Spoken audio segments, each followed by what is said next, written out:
I did.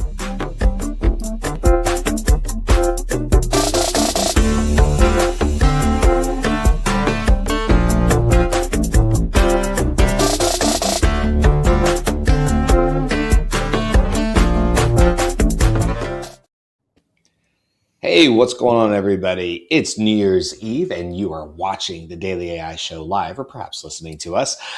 Thanks for being here. Thanks for hanging out with us. I'm happy to be back. It's nice to see you, Beth and Andy. I'm Brian, like I said, and we'll see if anybody else pops in the door. I did a bit of traveling with the family, got up to go do some skiing, which is not something our Floridian butts do much very at all. In fact, as I was reminiscing on the slopes, and I was like, oh, I've snowboarded before, but my wife and I started thinking about it, and the last time we had snowboarded was 18 years ago.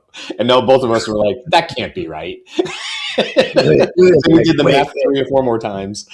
Wait, I got to reminisce a little bit here. Sure, go for it. I was in the world of skiing long ago, and back then there were no snowboards at all. Yeah. And I remember not so long ago, at least in my recollections, when snowboards came out. You're telling me it's more than 20 years ago. I'm sorry. I just feel too old to do this broadcast. Well, I'll tell you, Andy, don't go anywhere on us. Don't leave us. Okay. But the first time I actually snowboarded was in high school. So I will tell you now, I don't know where it predates from there, but I went snowboarding in, I'll say 95. That was the first time I ever was on snow, like skiing anything. And we went out to, my buddy had a friends of her friends of her friends. We were able to go out to Breckenridge and kind of like sleep on couches and do the whole thing there in high school. And so I don't know, we're really talking about 30 years of snowboarding. Cause like I said, I was doing it in high school. So it was my daughter's first time. With spring clamp bindings holding down the heel of the boot from the front. Yeah. And the boots were just basically leather. There was nothing, holding your ankle at all. And I went through the entire progression all the way up to today. I plan to go skiing again this year. I'm not too old yet for that. Well, we had a lot of fun. It was very cold. I'm happy to be back in it's 44 degrees out here in Tampa, which is cold by any standards in Tampa any time of year. But it feels decidedly warmer than what we were just in on Monday, which was just freezing and 50-mile-an-hour crosswinds. I was shocked they kept the ski lifts open, but clearly that was of no concern to them. So it was a good time. Okay, well, listen, I'm sure everybody would love to hear us talk about skiing and reminiscing. We do want to do some reminiscing today, but we actually want to do reminiscing about AI. That's what y'all are here for. That's what everybody in the comments is. I see Ann in the comments. Hey, Ann, how are you? Sorry, I missed your show yesterday. I heard you guys did do some predictions. I wanted to say premonitions, some premonitions about 2026, some predictions 2026, and I did miss those. So maybe one of y'all can give me the update, and then I'll tell you what I did in prep for the show, because it was late getting in last night, and truth be told, I spent the last 2 hours taking out my Christmas tree, if I'm going to be honest with you. So I didn't do as much prep as I probably should have. But what I did do was go back to episode 366, episode 103, and episode 84. Why? Why did I go to those particular episodes? Well, they're either in and around the end of the year of 2023, 2024, and here we are at the end of 2025. And so I thought, with a quick Gemini swipe, hey, tell me what we talked about on that show. And I think there's some fun tidbits and stuff like that. We were talking about the GPT-2 or, Jyunmi or Beth or Andy, you guys may have made a prediction at that time. And we can kind of talk about, whether any of those or how they progressed and things like that. So that's what we have going on today. But since I missed yesterday, and I suppose some other people did as well, Andy or Beth, can you kind of give me the highlights of what some of your predictions were? I'd be curious to hear real quick. Well, my predictions had largely to do with the progression of agents to the point where, there's going to be, by the end of 2026, I think many of you in the audience are going to have the experience of having an agentic companion that is a workmate for you, and you're actually delegating. You're able to delegate to tasks, long-running tasks to those agents. And yeah, that was the number one prediction. I also predicted that Anthropic will go public in 2026, but I'm not the only one who's predicting that. There's a lot of evidence to show that this. Yeah. Yeah, still a good prediction. Beth, how about you? I think I made a prediction about robots that Andy pushed back on. Uh, maybe I don't even remember what I said anymore. I think it was going to be that robots are more commercial, but um, not necessarily humanoid. I think Sure. we'll just see more like physical kind of automations. Um, and I predicted this year, just like I predicted the last year, and maybe even the year before, that we will see light based chips No. coming to a computer near you, because at some point that will be true. You know what's funny, Beth? This is from episode 86. I will get into this more, but just or 84. I'm sorry, excuse me, 84. This was predictions for year two. Beth wants continuity and memory. She hopes the AI will greet her by saying, "Remember what we talked about yesterday?" And then, are we continuing that?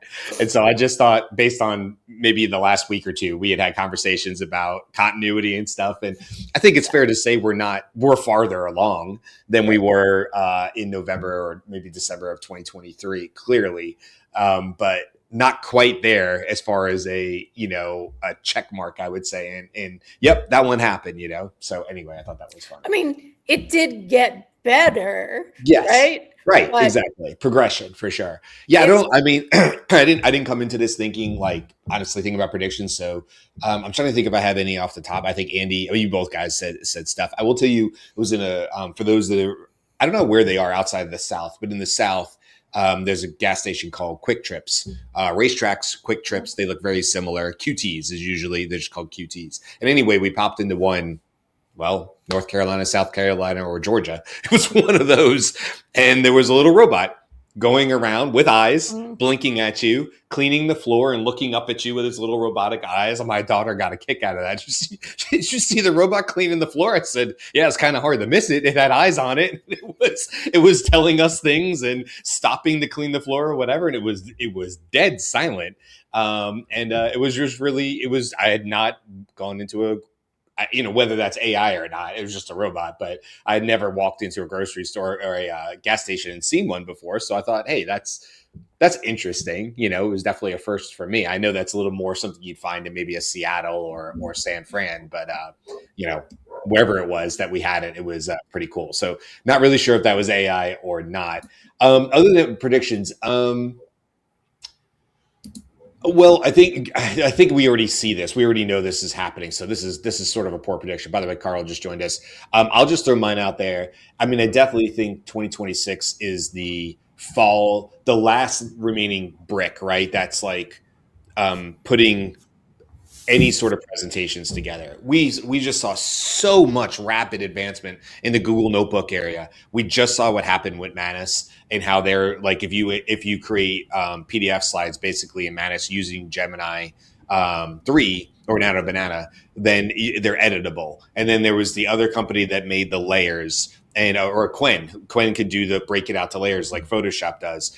And even Matt Wolf was just saying this. I was watching a video of his this morning when I was eating breakfast, and he's like, "Look, this is obviously coming to everything else as far as the editable layers." So hopefully that'll come into Canva, which is the tool of choice for me, and make it even better than it is. But I think 2026 is the year where the barriers to making really, really, really good, fast, personalized presentations. Some might claim that wall has already fallen and we breaking through. I think there's going to be a few more pushes that maybe integrate with AI. I'm sorry, AI, of course, AI, but a video is what I was going to say. We've already seen what can happen with video or images. Video usually follows. So I think that's probably one right off the top of my head where I think that's a no brainer. It's not a really great prediction, honestly, because you can kind of see the writing on the wall. Well, and there's a little bit of news about video. Adobe has been really busy in the last Hmm. like 2 weeks, 3 weeks. Actually, these things take much longer than that. I do know, but Adobe and Runway announced 2 days ago, maybe, that Runway has a multi-year relationship now with Adobe to bring Runway's models into Adobe maybe Flux was just added to Firefly. Like there have just been these little rollout of reasons that you might not want to cancel Adobe, since we know that everyone would prefer to cancel Adobe. So yeah, well, and we're seeing Adobe integrate right into, although I hear it's not great and I haven't even tried it, but like Adobe inside of ChatGPT and things like that. So that'll be interesting to see. Yeah, I suppose we should start with a little bit of news. I wasn't even really thinking on that because it's just sort of the end of the year. It's like I said, it's New Year's Eve, and you know how much news is really rolled out. But does anybody have any news stories that they wanna bring up? I'd like to update on the Meta Manus acquisition, and there's Sure. an active, group chat about Manus right now in the thread over here on YouTube chat. I read that because of the way the deal is structured, once the acquisition is concluded, there will be no further Chinese ownership of Manus. It will be entirely owned, obviously, by Meta. But the founders, well, I think that the CEO is Chinese originally. I don't know if he lives in Singapore now or not, but it looks like it's going to be freed of any complications that might cause regulatory pressure on Manus because it's operating out of a Chinese organization and/or investors behind it who are Chinese. Now, that means that in the acquisition, all of the Chinese venture firms that put money behind Manus will be cleaned out. Like they'll get their payday, and Meta will pay them to go away. Well, I think that's a good pivot to, which I'm sure you guys have talked about because I've been at a few shows, NVIDIA and Grok with a Q, and that acqui-hire that's not acquisition. And we've seen this now play out. Now, I was just learning, because obviously we had talked about how this has happened. Microsoft has done this, Gemini, or Google has done this, Amazon has done this, and now NVIDIA is doing this. And Matt Wolf did a great job in his video sort of breaking it down, talking about how the regulatory bodies are probably going to have to get their hands around this. I don't know if you guys talked about this on the show, but he was kind of breaking down saying like this skirt around that allows them to bring on the talent, but it doesn't stop them from competing. The company still exists, so it's not an acquisition, but it feels like an acquisition. And he also brought up something that I think is valuable, and I just didn't have time to like deep research it. But he was like, look, the people who are basically caught on the outside looking in are the day-to-day employees, the people who helped build Grok, let's say, with a Q again, or some of these other companies that have gone through something like this. Because he said, traditionally in an acquisition, there's payouts. Like you could have invested early in the company, and you might have had some stakes in the company, and because it's not going through acquisition, because they're not absorbing that company, there's really not this buyout. Now, the top people do just fine. I'm sure they're getting, like NVIDIA is bringing on the guy who started, I can't think of his name, but he started Grok, and also had worked at Google previously on their TPUs. Just an interesting call out. And again, go watch the Matt Wolf video from 2-3 days ago, because he really sort of breaks it down much better than I'm doing. But I thought it was really interesting, and I thought both points are valid. One, who really wins, who really loses when companies do this? And two, how much longer, even into 2026, to talk about predictions, will we see this allowed to happen? Because clearly these companies feel that this is a workaround, and I'm not so sure that will keep going. Well, let me comment on it from the perspective of somebody who's been involved in companies that were acquired, and also having been part of companies that acquired other smaller companies. There's a couple of things to think about there. One is that the employment agreements that you get, even as a line employee, if there are equity grants, they contain a term where if there's a change of ownership, there's an acceleration of your vesting. So typically there's a vesting period of the stock that you earn. For some companies stretch it to 5 years. But even if you joined Grok just 2 years ago, there's probably in a meaningful position. I'm not talking about the personal assistant, they might even be participating in some way. But there's an acceleration clause, which says that if there's a change of ownership, which is not happening here technically, that there is an acceleration and you get 100% of your vesting or some other degree of acceleration. My guess is that this being a very, very friendly acqui-hire / acquisition of the talent, everybody at Grok is being taken care of that way. So everybody's getting acceleration, and the acquirer has the privilege of saying, yeah, we're going to honor the spirit of your employment agreement, and you're going to get that money. Now, the other factor to think about is that when a company gets acquired, especially by a larger company, the larger company wants to, generally speaking, wants to have some level of control and organizational management of that new acquisition. And so many of the people who are in the existing organization are redundant to the already existing functions within the acquiring the acquirer. And so you don't have guaranteed employment going through that transition. So those people might be on the street, but if you were any employee at Grok, you're in big demand by a whole host of other opportunities, and you got acceleration. And so you're going to be fine. You're going to get some money in this deal. And on top of that, you're free to now go on and do something else. So I didn't listen to what Matt Wolf had to say. And there may be some particulars that I'm not aware of, but I think they did well. He was talking more generally, and he referred back to again, I can't remember the names of the companies that were acqui-hired or whatever, but all the big companies had done it. So he named those companies, and he referred back without giving a cited source and saying there was talk about how some previous employees in a previous situation weren't taken care of, right? So he was referring to that. It's curious to me because obviously Grok will continue to operate. And so is there redundancy if it's not really being absorbed by NVIDIA? I think there's some interesting stuff there. Look, we'll find out. Obviously, it'll come out in the news over the next couple months. If I were the CFO, the guy who's staying on to run the Grok cloud business, I'd be saying, hey, wait, don't go anywhere. if you got accelerated vesting, stay here. I'm going to give you new grants on our new organization's phantom stock table or however we're going to do it. Yeah. And he'd want to retain people who had internal corporate knowledge at Grok on how to continue its operations successfully.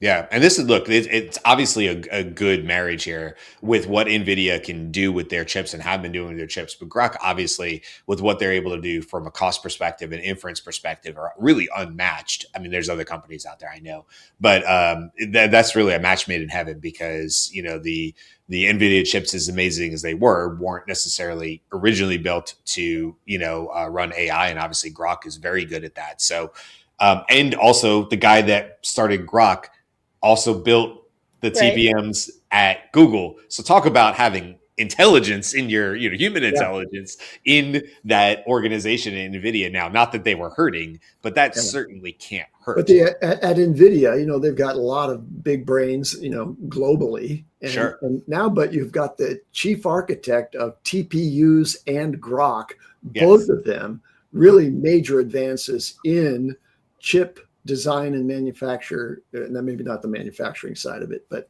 Grok had to think about that. And I think one of the things that Grok and TPU do take advantage of is that they're able to do manufacturing on existing infrastructure for chip development in a way that really accelerates their delivery, which Grok certainly did. They managed to build, I think, in 2024, 2025, over 2025, they managed to deliver hundreds of thousands of their chips, the LPUs. Yeah. Thanks for the correction, by the way. I was saying TPMs, TPUs, tensor processing units. I appreciate that. TPMs, is that from Office Space? Is that why that's stuck in my head? I don't know. Is it Office? I'm sorry. I didn't even notice that you said it. No, okay. No, I appreciate. I'm glad you did. I'm glad you did say it the correct way. I often get those acronyms mixed up. Karl, you've been quiet so far. Did you have any before we kind of get into? I have some like what did we talk about 1 and 2 years ago type stuff. that's interesting. We can kind of just have fun with. But did you have any like real quick news that you wanted to share before we sort of pivot into that? Not really. Like I can help you pivot because one thing that I noticed, and I just been noticing a little bit more, is for those who are paying attention to Avengers Doomsday, there is the official trailers, then you have the leaked trailers, but then you have people creating AI leaked trailers, which is kind of cool. And then you have people cleaning up the leaked trailers using AI, and then you have people creating trailers off the official trailers. And so I thought it was really amazing, and anyone can really do it now, right? Like there's some really, really good, because concept trailers and fan trailers have always been around, right? People can create those, and it's usually mishmashes of clips from previous videos. And if you know how to video edit, you can manipulate it just enough to get a trailer going. But now I think if you see some of it, it's pretty good. I think like the studios would be insane not to leverage that going into 2026. Be like, see how many people are actually creating to hype essentially this movie. And this movie doesn't come out till 2026. So you have all these people creating all these different trailers off leaked trailers and new trailers. It would make sense for them to be like, hey, let's gather some really talented creators, have them create AI generated trailers off our trailers, or however you want to do it, to really promo video. And think about those companies that don't have the budget to market their movies, right? They can really leverage some of these and pay, AI creators to do some of this stuff. Well, that's an interesting idea, but that would require a lot of alignment with untold parts of the story that aren't leaked in the trailer, right? So in effect, a trailer, a variation is a fork of the story, because they don't know the full story. Maybe I don't know about these particular. People are going to do it anyway. Like right now, one of the trends on TikTok is coming up with your theory on the story, the plot of Avengers Doomsday. So you got a whole bunch of people coming, and it's like the theories are pretty sound. Like if you actually have read the comics, understood the plot lines, and then kind of connect the dots, it's like these all make kind of sense in one form or another. Especially like I think it was Ultimate Doomsday. I forgot which character. I read the comic where like that was it. This person connected it with that comic book series, and I was like, oh, okay, that actually makes sense, and they connected it all together. So I just think it's like it would be insane for that, like for companies not to ignore that or try to shut that down, because it's like you know what, lean into it. Don't try to, because it's just gonna happen. So I thought like, hey, it's an opportunity. Right. And it's interesting because it's one of the industries that doesn't embrace user-generated content necessarily. Right? But user-generated content is embraced by industries for a reason, because it creates all of that conversation. And you could even do something like, like, or like, we think this one's great, but without that being like, that's leaked some critical part of the story. There's stories and things that obviously that just can't be made. There's just not enough money or just not enough time. Some of these things that I've seen, I don't know, my YouTube is now filled with like Star Wars backstories and trailer concepts, and just to see what people are coming up with, like, oh, this is the story after Vader, like Darth Vader after Mustafar, right? It's like he went back and this is what he saw. And when he played it out, I was like, that fits for a lot of people. Like this fits into the lore, because the movie had to cut, like just movies would be 5-6 hours long if you include all this stuff. Right. Like it's enough to be like, oh, like think about all the movies, forget Star Wars, but like think about movie plot lines and like, why did that happen? But you can create the plot of like, oh, this is why it happened, or this is the backstory of this character, or like a prequel, your own prequel, your own sequel, because you know, or like it's kind of neat because they leverage the comic or the canon comics to fill it in, so it's not like deviating from the canon, Right. like, but they just can't. There's no way anyone can officially make that part, right? Right. So yeah. But it does, for me, we now get into like, I want it to be done like a celebrity lookalike, because fan fiction is a different format, right? Oh, yeah. Like it's not as good as the thing, but if what we're seeing are Yes. different like forks of the story, now my brain is like, wait, no, wait. Which one's which? Yeah. Yeah. No, that's can't not- have Pedro Pascal as Darth Vader. It doesn't make any Right. sense. But like, but how they like, there's one, I don't know if I showed it, I can't remember, where like they have like the version of Hayden Christensen as Darth Vader, but like as Darth Vader, and he's all burnt, being like reflecting on a whole bunch of stuff. Well, like I was just like, holy like that is outstanding what that person did, and just the backstory after the backstory after the backstory after the front story. I was like Disney was actually, to me, if they leaned into this right, they're pretty smart.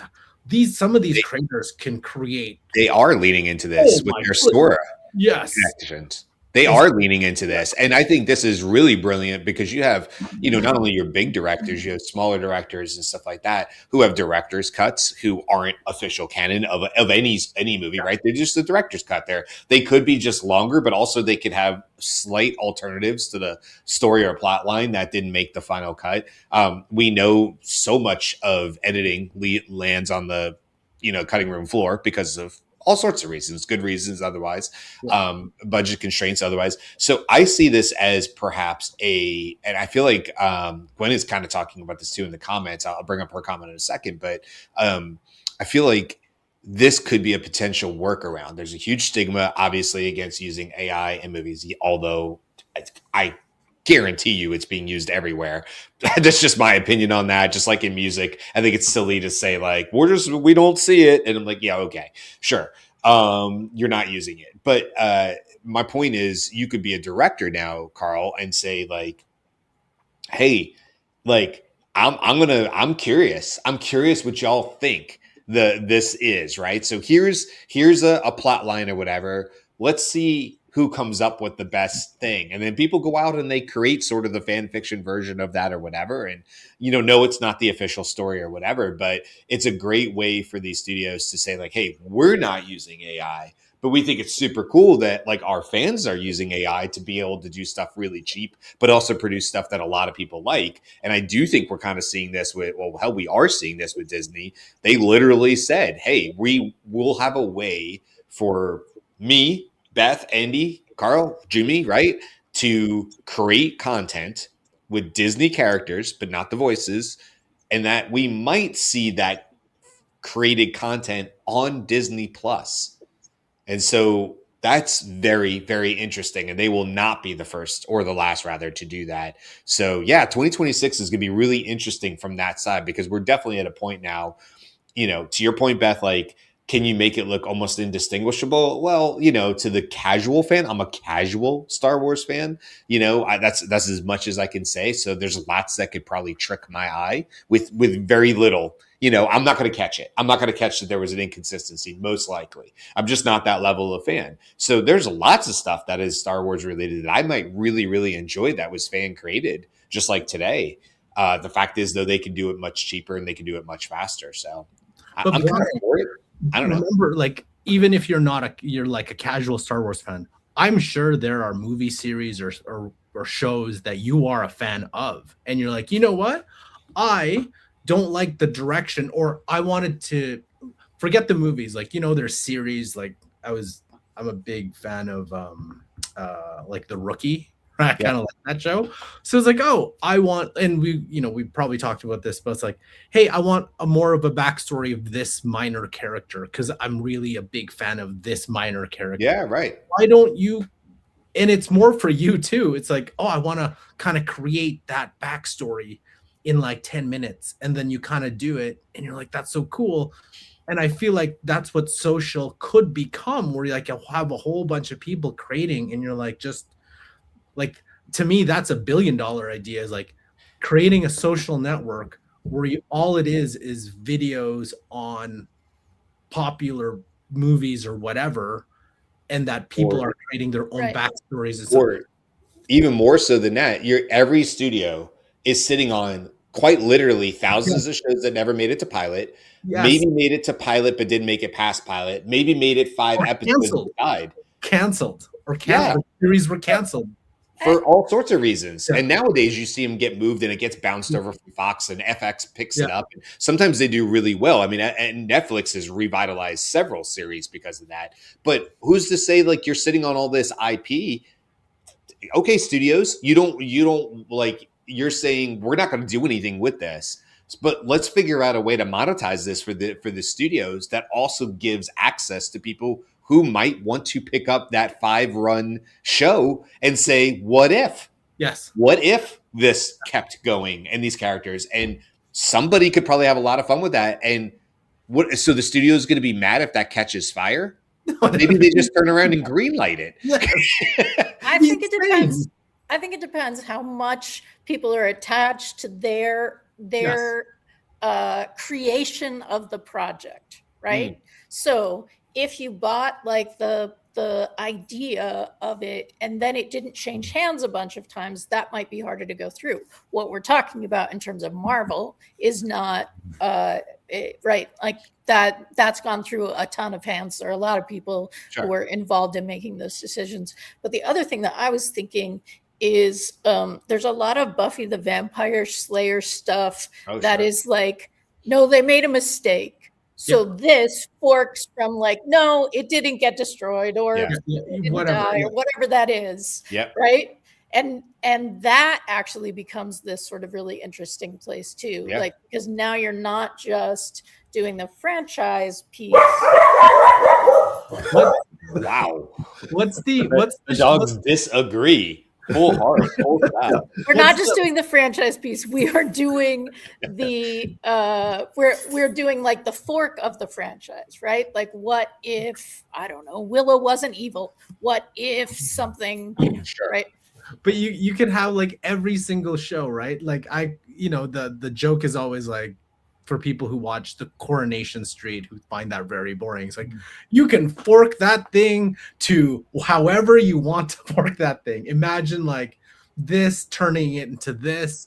I want to turn it into an action movie rather than like a drama. Like, there's so many things. It's like, hey, like, I don't like how this person died, so you know what? I'm going to turn them into a robot, and then it happens this way.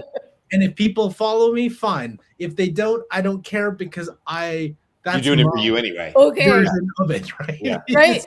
Yes. This is I don't know. It's an idea that I would love, so I'm going to call it $1 million idea. Make it a musical, right? Like, all right, this was like a really big, important episode. What happens if everybody breaks out into song?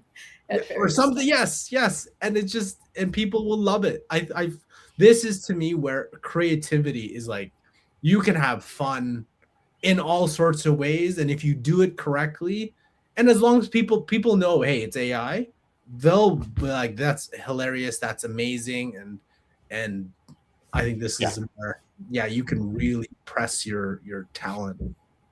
Okay, I know we could keep pontificating on this topic, and I think there's a lot that will happen in 2026. People have already said in the comments, like, oh, there was a Darth Vader one. You've mentioned a few, Karl. Look, we're going to see more of it in 2026, regardless. People are going to come up with some really creative stuff. So what's really exciting to me, and I've been saying this forever, whatever the arts are, whether you're in the music, video, movies, whatever, I do really love seeing how creative people can do. I mean, Gareth from our community and all the stuff he's done, Greg has done stuff, really, really interesting. And it's cool to see what they're building with AI And to your point, Karl, saying like, yeah, look, I am doing this with AI. It's full up in front. Everybody knows this is how it was created. I didn't take any jobs away. I'm doing this because I have a love of this or this character, and I wanted to see how far I could push it. This shouldn't be impacting anybody else. But I think there's a way for everybody to kind of win here, including the studios, including the original characters, including, getting grants for voices. I think there's maybe Disney is already there in their heads, and they're just planting the seeds right now towards that.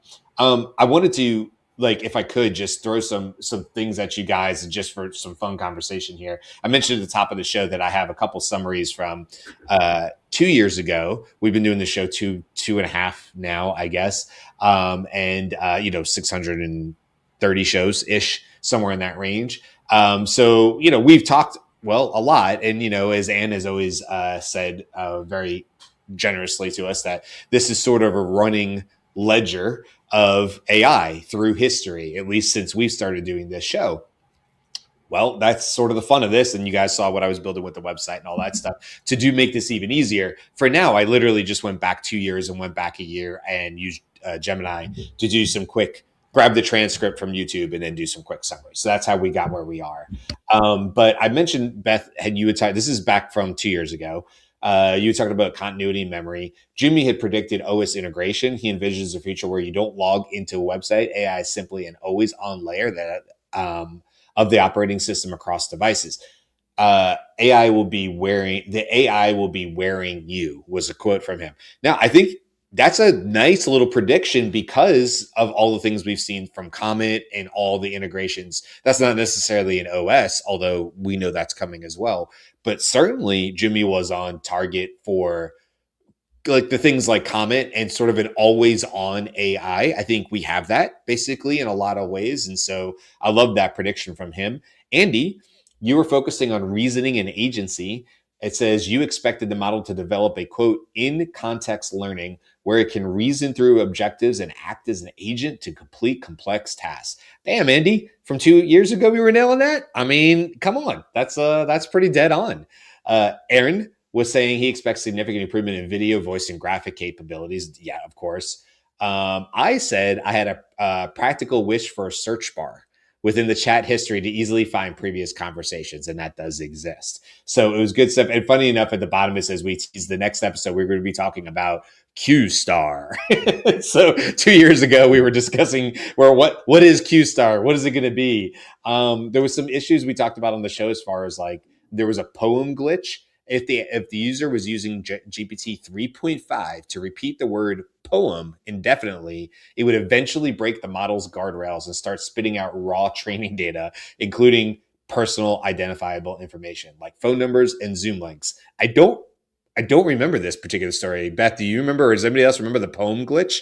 Yep. I don't. And that is still a problem, right? There's still really obvious ways that you can jailbreak models, and that is it's no longer news in a way. Like it's a little bit of news when something new comes out, and the one that I follow is Elder Plinius, maybe on X. He announces, or they announce, yep, jailbroken. And they have a specific set of things that are red teamed out that he can get it to say. Yeah. Okay. So that's really, I don't remember the story, but I mean, like you're saying, it's still going on.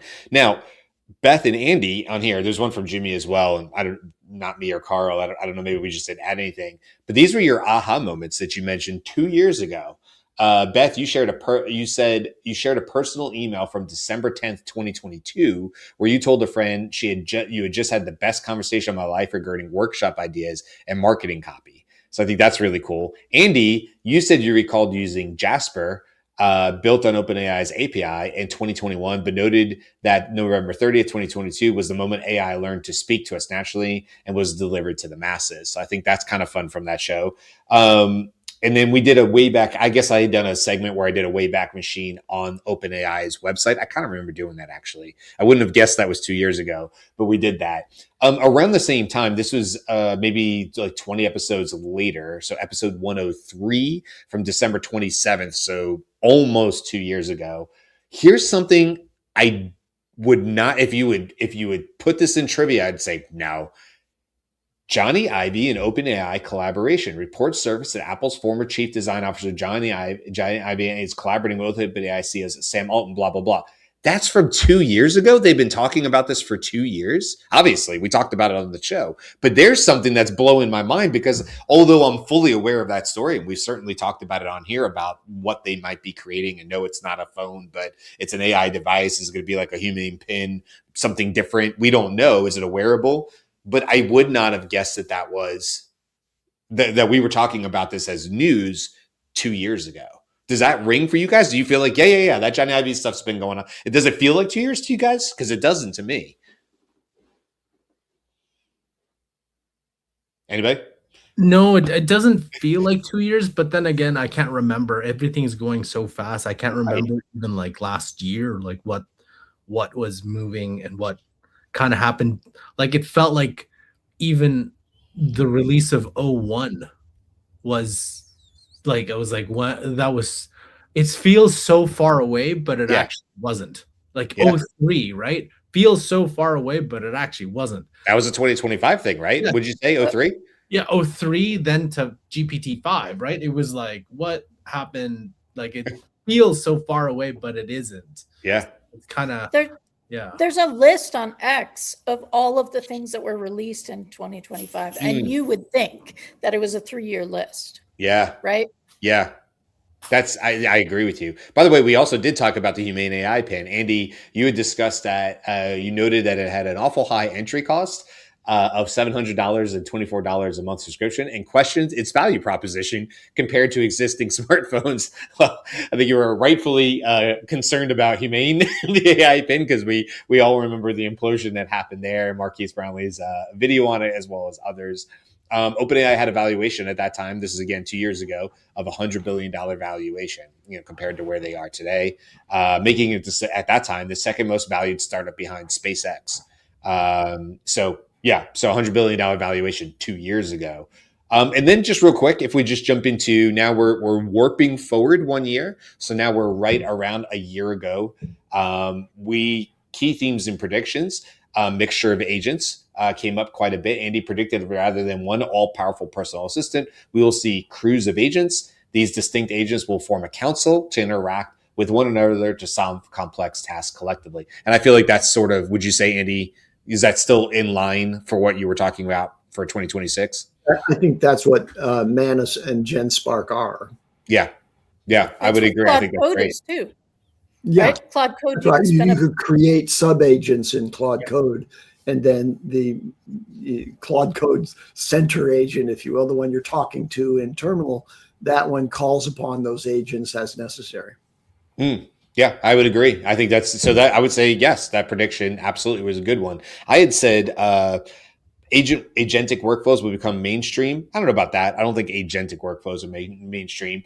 Likely within walled gardens like OpenAI or Perplexity, he believes these will function more like smart automated workflows that keep users within specific ecosystems rather than fully autonomous agents doing tasks like buying groceries. Actually, I'm going to give myself sort of like a 50-50 on that one. I don't think I did great because we haven't, although we have definitely seen OpenAI do their thing or Perplexity does theirs or whatever. We've also seen though, workflows that aren't necessarily tied down to any one particular system. It can still be built across it. I mean, that's certainly capable. Have we really seen true agentic workflows?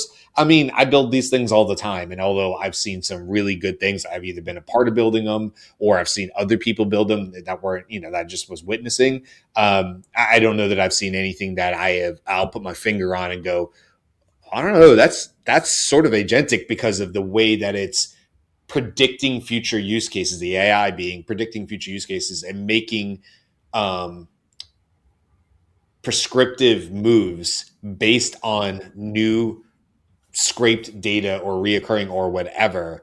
I don't really see that. We can certainly build into a CRM and say, go look at everything that's in an open opportunity, right? If it's in sales, and given those open opportunities, take AI and go out and do lots of research and then cross-reference that with every email, every transcript of a call. We can do all this today, right? And then given all that information, if that hits certain criteria or rings a few bells, then go do this. We can build that today. That to me is still not the same thing, though, as saying a true agentic workflow, which doesn't really need me to give it the playbook. It's smart enough as the AI to go, just tell me, like what happened, what we just saw with Gemini 3, just tell me what the overarching goal is and then get out of my way. You can We've do that already now. seen this. Yeah. Right? Do you agree, Beth? You can do that now. You can give an overarching goal and get out of the way and then have it come back. Now, your skill at giving the overarching goal can determine whether you like what you get back. Sure. But they are at a place where you can do that. Would you say that? I just want to get some clarification from you. Have you seen where that's happening across many different, like, let's call them tools? They don't have to be AI tools, but many different tools where they're sort of working in a symphony together. Have you seen something that you feel like, well, let me just ask you, have you seen something, Beth, where you feel like, oh, that's an agentic workflow? Or do you feel like maybe we're almost there, but you haven't seen that yet? And this goes to everybody, by the way. I'm curious. I have seen agentic workflows that I would say they're little mini agents, right? So there's an agent that goes and gets that information. Mm-hmm. There's another agent that goes and gets that information. There's an agent here that makes a decision based on what got brought back in this particular flow that may or may not take an action. So they're agentic and that kind of thing, but it's really just systems, right? It's inputs and outputs and logic. I do want to mention, like, I feel like all the large language models are gonna get there. Like, all the major ones will get there. Mm-hmm. Like, anything that, it's funny because, like, when I saw the news about Salesforce saying we can't trust this because it's this, because, well, one, your expectations that you hype people up don't match what, either you never use these systems yourself or you purposely try to hype it up, that stuff that it can't do. Yes. Because if you actually know there's certain things that it can't do, or your system doesn't make any sense, and you're talking about RPA versus an actual really using AI to do workflows and stuff like that. And can we just, take just a minute to, like, say that Salesforce may have jumped the shark, because their whole thing was you can trust us, and now their whole thing is you should keep us because you can't trust the thing. Like, wow. It doesn't make any Good sense. Call out. But wow. I mean, like, if you really think about what these tools could do, right? So, like, let's take Gemini, for example. Let's take ChatGPT. Gemini, its integration with any kind of Google work product, Gmail, Docs, what if you use that plus Opal, there's a lot of synergy, interconnectivity between that. Then I also think, like, if you use ChatGPT for business, especially when you hit the company knowledge, connecting it to SharePoint, connecting it to your Outlook, your calendars, it does a pretty significant job in that. And then you can start scheduling stuff too, right? Now, you can even take Claude Code and really build some crazy stuff with that. So it's not like, why would I go out and buy an external system to do this when these large language models are just like a year or two away from being able to do what you need to do on a regular basis? Again, can it do the octopus type N8N things or octopus type whatever, Lindy, that kind of stuff? No, but it's coming for it. It's not, and we're not talking about its own, like, the agent builder. That's not what we're talking about. We're talking about, like, if you actually understood how these systems fully work, you can kind of build it in that manner. And, like, do you really need to have, like, an N8N system to do this? maybe you do, but you only have a 6-month runway before these systems can be able to integrate that or rebuild it completely and not have to think about an actual work, Well, right? I'll tell you from my, I mean, and real quick on this, what has been a big eye opener to me, and Andy knows this, is when I started building the thing for the Daily I Show website that I'm working on and the search thing, I fully expected in Lovable when I was working with Gemini that at some point I would have to say, now connect to N8N to do this thing. Guess what has never happened? I've never once had to go to N8N because Gemini is giving me the prompting to tell Lovable how to just do it inside the website. And I'm circumventing what would have been N8N. Now, will that hold? I'm not sure because I'm not done with the build, but I thought I would have been in N8N way earlier. And I haven't touched it yet. So I think that part of what is happening here is that we're like hallucination meets bug, right? Because in software development or systems like that, it isn't that things always work, right? I mean, there are problems that are still something that is considered overall a workable system, and then you treat those little pieces. I think in AI, in terms of people talking about hallucination and reliability, that has been kind of a deal breaker, right? If you're going to give me anything that doesn't work, anything that's wrong, now we don't trust it as much. But I think where we're coming with agentic evaluation is a little more like a software thing, like, okay, it missed that one piece, and now we're going to have the debug agent go and look at it, but it doesn't mean that it's not there because it's held to a different standard, I think.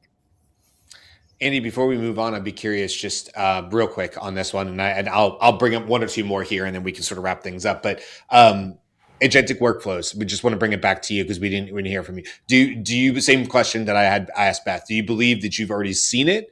If yes, how do you define that? Or do you think we're still maybe a little off from it?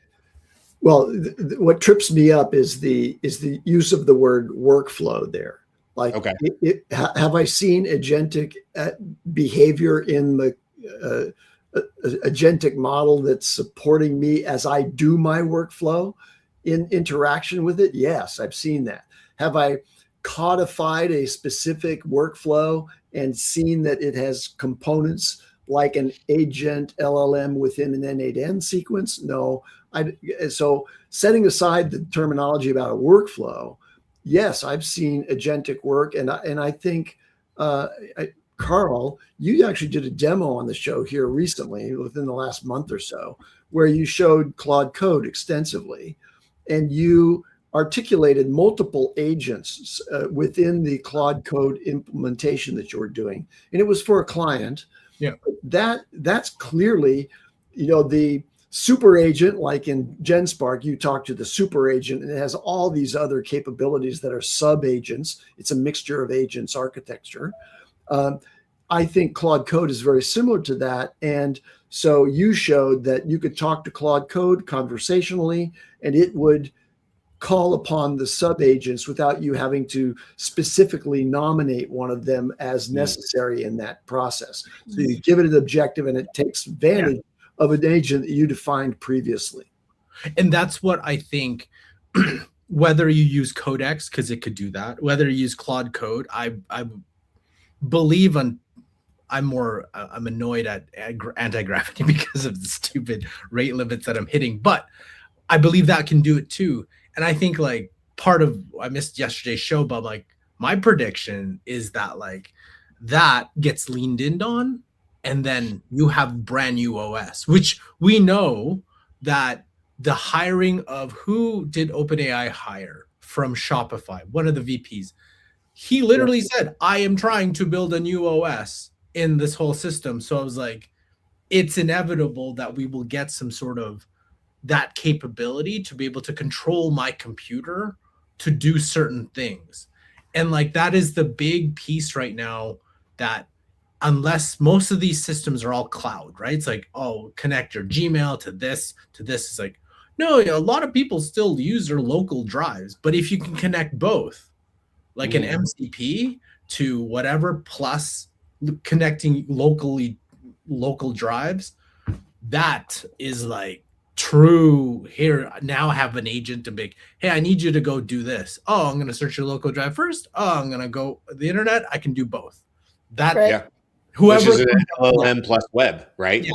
Just That's basically it. just not in a, as my business partner said, not in a DOS type format that no one knows how to use, right? It has to have some sort of nice interface. Yeah. It's like whenever I show it, it's like, no, like, hey, this is an awesome agent. They're like, I can't understand what you're even doing, right? But if you have a nice interface, it's like, hey, see, like this moves into this. This is turning into your local drive. Now it's opening a browser, which Claude Code can do. If you have the Claude Code, the Claude Chrome extension, it could open the browser, and you could be like, hey, I need you to search this.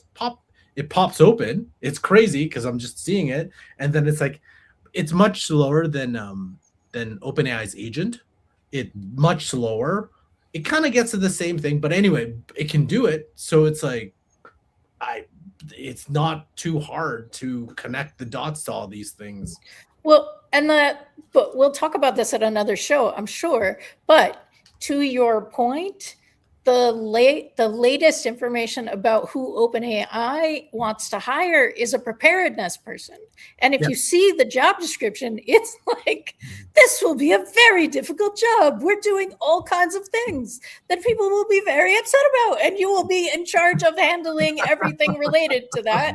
Please come if you would like to be a part of it. So, like, we are moving much. At that preparedness person all the time. It's like, didn't you prepare for this? Like, what's wrong with you? Okay, if you guys are ready for it, let's do a quick. We're wrapping up 2025, the Daily AI show for 2025. Tomorrow's a new year, so let's look. I have actually, so it happens. I have a prediction from a year ago from each of y'all, plus one from me. And let's just do this sort of rapid fire. I will read all of them out to begin with, and then we'll just go quick round robin and just give me your opinion on whether you feel like your prediction is true or not. So in order here, Karl predicted a 25 to 30% increase in the use of voice for AI interactions as tools like advanced voice model and 11 Labs improve. Users will move away from typing to having full conversational interactions with their own agents. That was Karl's. Okay, Beth predicted a significant pushback on AI, resulting in a societal schism. She believes nuance will be lost, dividing people into a AI is great versus AI is bad camps. Andy, you predicted that legal profession will be transformed, potentially leading to a drop in law school applications as AI replaces many drafting and transactional tasks previously done by lawyers. And then I had predicted similarly, but maybe in a different area, will be the biggest. 24-25 would have the biggest push yet for personalized education platforms. I said I envision AI contacts that last an entire school year, tracking students' progress and knowing gaps in real time. Okay, I will add my rapid fire. I will say on mine, I have not personally seen a company who has solved for this. I'm not saying they're not out there, but I would have to go do some research to see if somebody has quote unquote done this sort of context. I will say we've definitely seen huge pushes towards a more hyper personalization with things like Notebook LM and others, and both OpenAI and Gemini or Google coming out with their for education type style LLMs. But if I'm being honest, I think that's kind of a miss. I don't think I have personally seen something at the level that I think I was talking about 1 year ago. So that was mine. Let's just go in order here. Beth, you're up first. I think yes. I have seen much more of a schism of AI is bad, AI is good. And in fact, Ethan Malik wrote recently about why that's not the question. That's too simple. So, Karl, on the 25 to 30% increase in voice use. I don't think it happened, but I think there's an increase in use because a lot more people are using things like Whisper Flow, right? Like that kind of stuff they're using. But I still don't think the 25 increase has happened outside of the bubble. Like I see most people are just typing that stuff out. Well, but if you're using AI, right? If you are using AI, even then, I don't think it's right. Like of all of us, do all of you use Whisper Flow or something, or do most of you? Exactly, that's right. It's still not like I use Monologue. Brian, Yeah. it'll change your life. I know. I haven't used it much. I've got a mic right here. You would think I'd use it more. And you like to talk. I like that. But with that in mind, so I don't get stuck on that, Andy, you have the floor last. Prediction on legal profession being transformed. Do you feel like you've seen that in 2025?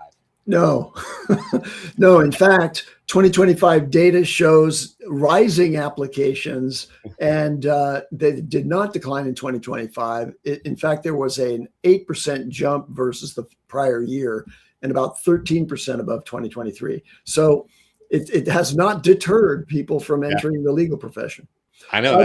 I wanted to reinforce Karl's prediction, though, about voice, which is I am now a no turning back user of WhisperFlow. And I catch myself sometimes because I'm so used to typing, going to the keyboard, and I go, oh, damn it. Okay. And I reach over and press the function, to start talking to the computer. It's really an advancement. Well, I need to make that more of a consistent thing, I think, because I think the more I use it, the more I'll use it type of deal. And so 2026 would be great for that. People were asking about predictions for the Daily AI show. I just wanted to bring up Greg, who said, I would not predict for the Daily AI show. Just keep going with the flow. Don't use yesterday's KPIs. Benchmarks are restraints. Thank you. Listen, this is a great place to end it for this year. Of course, we'll have a show tomorrow and Friday. So we'll be back the rest of the week as well. But since this is the last show of 2025, let's end it by saying, hey, we do this because we do love talking about AI. And yes, we know we're in the bubble, but we do this because we love our community. And so this show wouldn't really be, we do it still. We might still have our private, conversations or whatever, but this is fun because it's not just the 4 or 5 or 6 of us, depending on who's on the show of the day. It's because there's a whole community behind the show, and the Daily AI show is not just the few of us here. It's everybody in the comments and everybody in the communities. And so we just want to say, thank you to everybody in the comments right now, but also who listens to us, who we just personally have never met, but you're out there. You're one of the 350 people who have us as the top show on Spotify. Thank you. That's I think the best way to end it for this year. And look, we have all sorts of ideas of what to do for the show in 2026. So keep coming back. Stay tuned. We'll keep figuring it out alongside with you and growing along the way. So with that, I hope everybody has a really, really safe. Maybe it's already New Year's for you, wherever you're listening to this. It could be. For Aaron, it is. Aaron, it's already 2026 in Perth, Australia.